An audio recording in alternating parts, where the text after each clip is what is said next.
This is the third in the series of court testimonies that Helen Duncan, a medium in the 20th century, had people from the afterlife come into the room where she was sitting, materialize in full body, and speak to their loved ones sitting in the room. I present actual transcripts of the trials in which people describe their loved ones now living in the afterlife, materializing, speaking to them, and embracing them. They had no doubt it was their loved ones.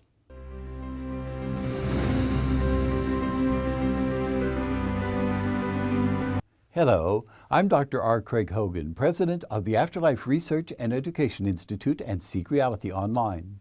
I'm the author of 8 books with the evidence you will come to the end of this life, but you will never die. Helen Duncan was a 20th century British materialization medium.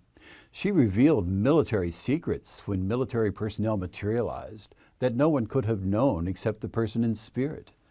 To silence her, Helen Duncan was tried for witchcraft and found guilty. The courts agreed she was materializing dead people who spoke about military secrets.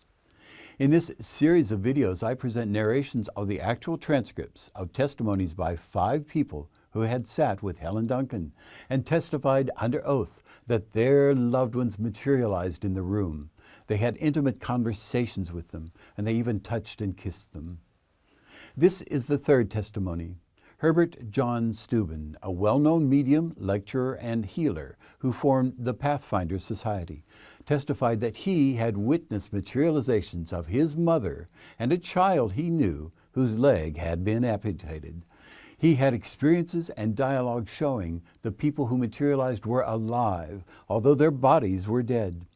This is a narration of Herbert John Steuben's testimony. My mother came clearly out from the cabinet and stood about 3 to 4 feet clear of the curtains of full materialization. I noticed the gray hair. I noticed the difference in the eyes. The eyes are gray, whereas Mrs. Duncan's are brown. She is about half or 1/3 the size, and she had the peculiar little mannerisms that, as my mother, I naturally recognized. What did she say to you? She called me by a name other than I have given here as my own name today. She called me Charles. You recognized the voice? Yes. Did you see your mother's features? Certainly. I saw the color of her eyes.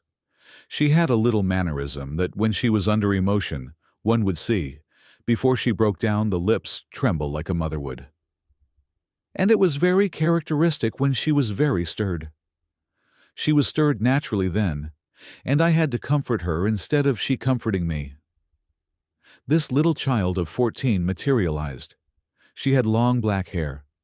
She had skinny arms and very shortish, and she was very quick. She had had her leg amputated before she passed into spirit. She came out to show that she had the use of that leg. She was well able to dance, which was a thing she wanted to do when she was in life but was unable. It was tragic. She also gave what to me was a wonderful piece of evidence. She said to me, "I have your telegram with me." This telegram was one that I had sent to her mother to give to the girl when she was lying ill in hospital. She had so attracted the attention of the nurses there because no amount of morphia could stop the pain that she was suffering, and when she had this telegram, she did not have a single moment's more pain until the time she passed into spirit. This telegram she had had buried with her in the coffin, and she said she had it. She had still got it. Herbert John Steuben testified that his mother and a child he knew whose leg had been amputated materialized and spoke to him. Only a person who knew these people in spirit could testify that it was they who appeared. These testimonies are further evidence you will come to the end of this life, but you will never die.